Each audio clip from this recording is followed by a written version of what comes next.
this is Michael Hexter. Welcome to Politics 2100 here on YouTube. So this episode I'm calling, Is the U.S. Now an Anocracy, Not a Democracy? So there's a political scientist named Barbara Walter, who is based at, who's a professor at University of California, San Diego. She's a professor of political science. She's also been associated with or done some work with some CIA organizations that rate the potential for civil war in various countries. So for me, coming from somewhat of a left perspective, she has some credentials that are suspect, but nevertheless, she's using a term that is not her. She did not invent, and her analysis is actually quite sobering. She was interviewed by David Remnick of the New Yorker, or at least David Remnick did a piece in January, and I'll put a link in the description box of that piece that he wrote, and also I think a link. I have an interview with her by Chauncey DeVega of Slate, also that talks about these same issues. So anyway, so an anocracy is somewhere between an authoritarian or an autocracy and a democracy, and it has features of both.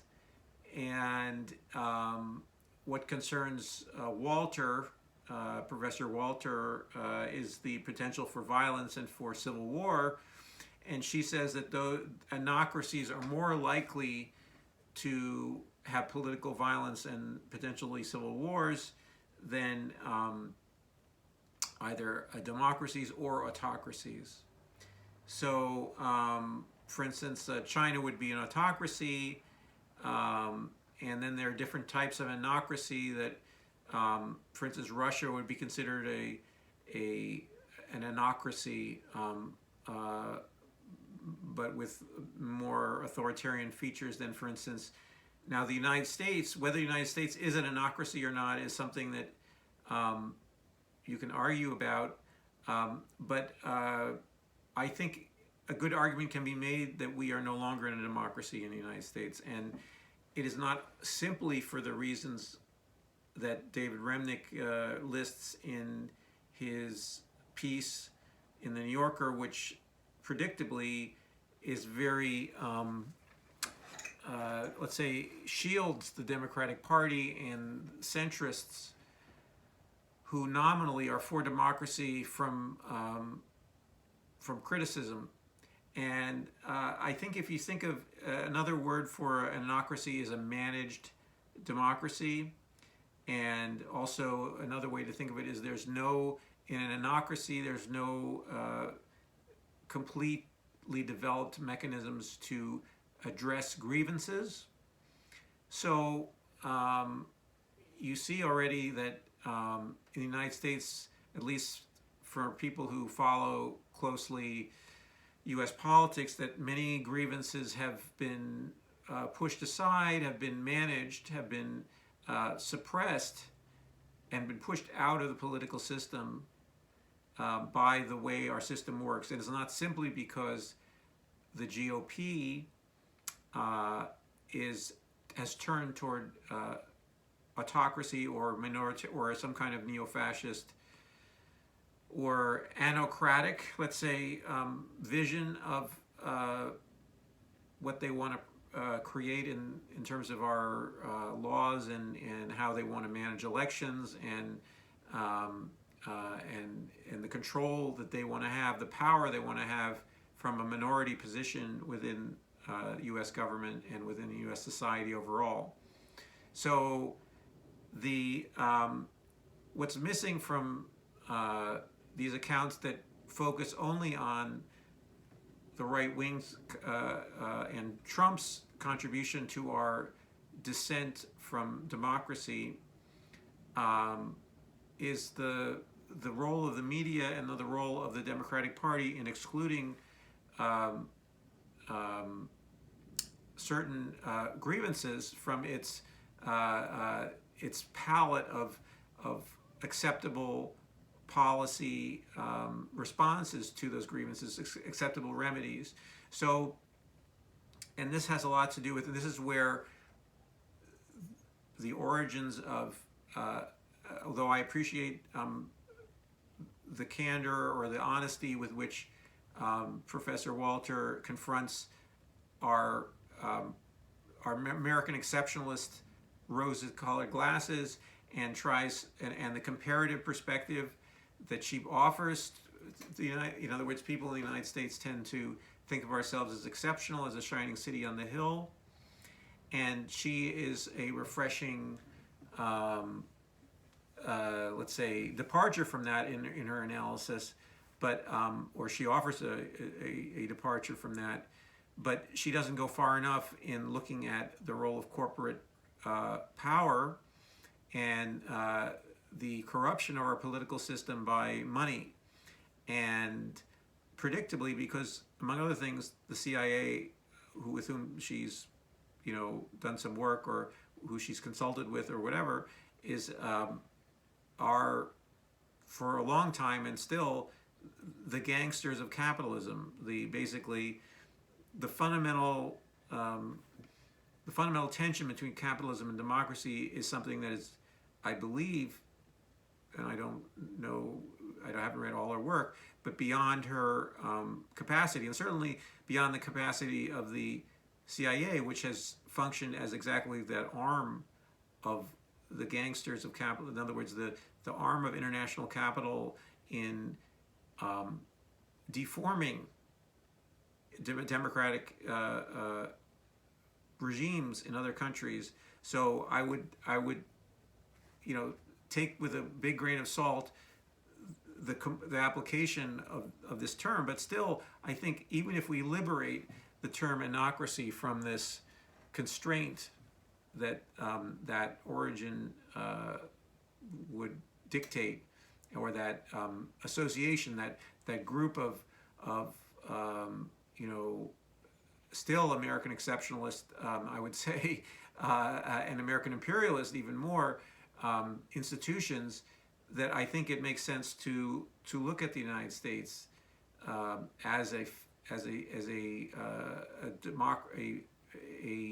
semi-democracy or a anocracy, because of the way in which the media and the way in which capital, which the media are a part of, the main media, and also the main political parties, in particular the Democratic Party, exclude the voices of criticism, including what's quote unquote called populism, and there is, I would say, a phony populism in the United States, but there's still the impulse that somehow the elites have betrayed the American people, that they're not expressing the concerns of ordinary people, and those concerns are walled off from political expression, or from, if not exactly political expression, from actually implementation of policy that would address the grievances, address the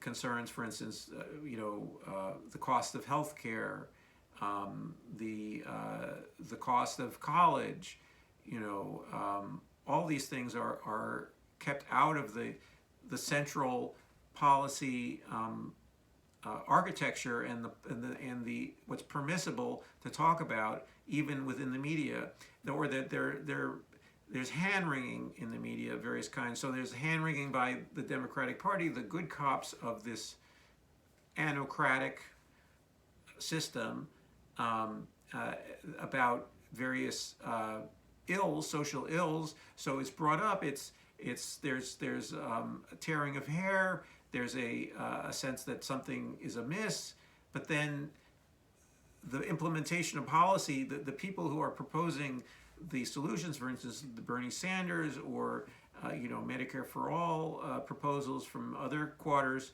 they are pushed off the table in an expedited manner because they threaten the profits of healthcare providers, and also healthcare, and they endanger the healthcare insurance industry.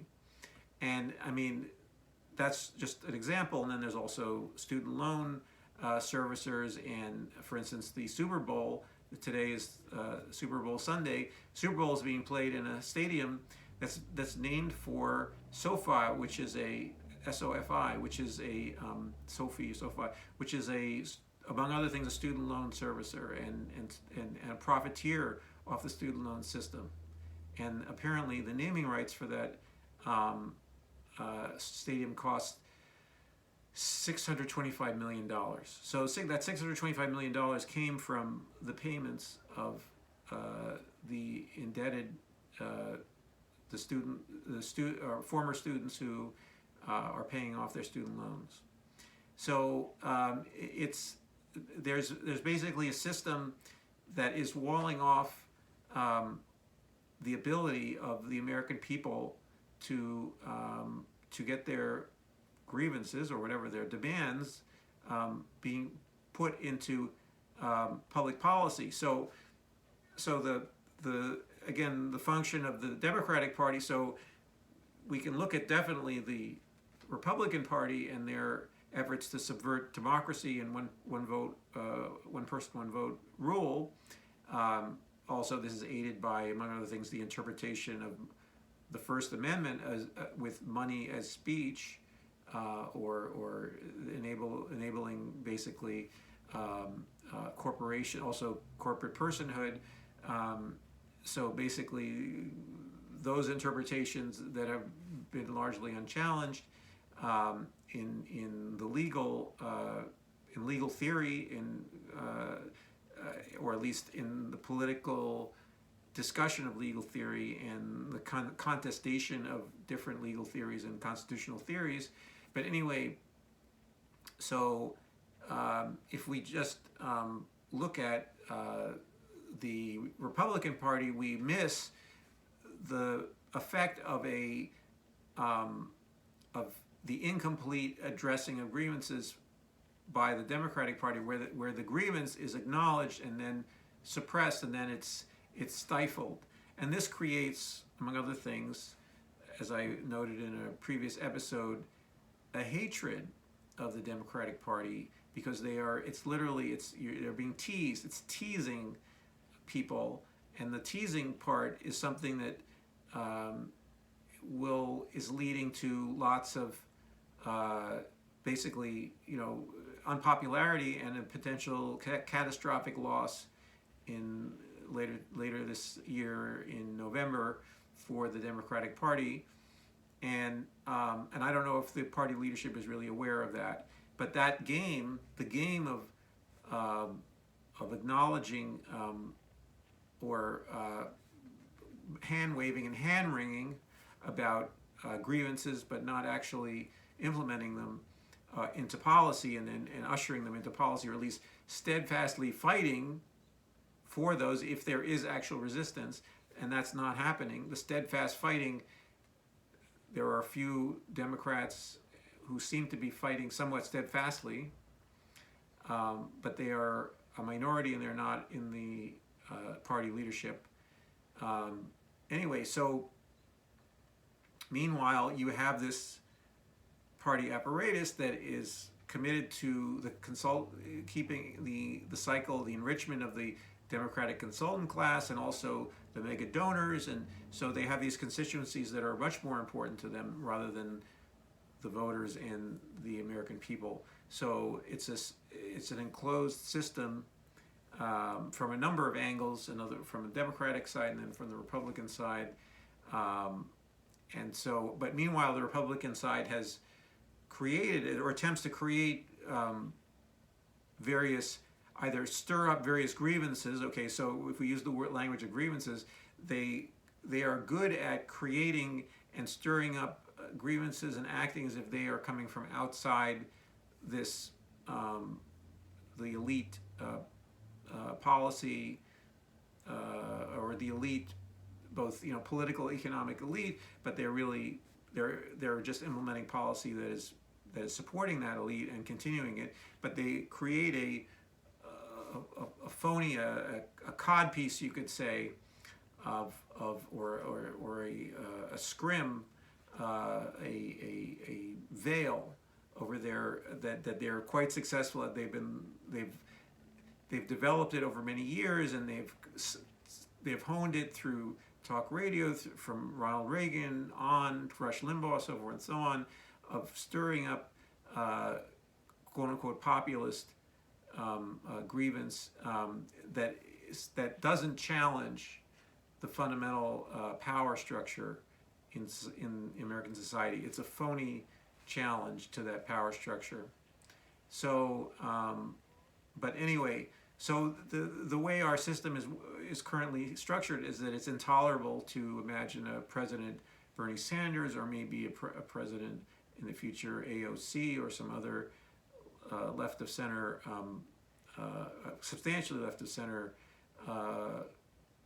candidate, or actual elected office holder on the national scale, because of the way it's managed, the way our discourse and our system is managed.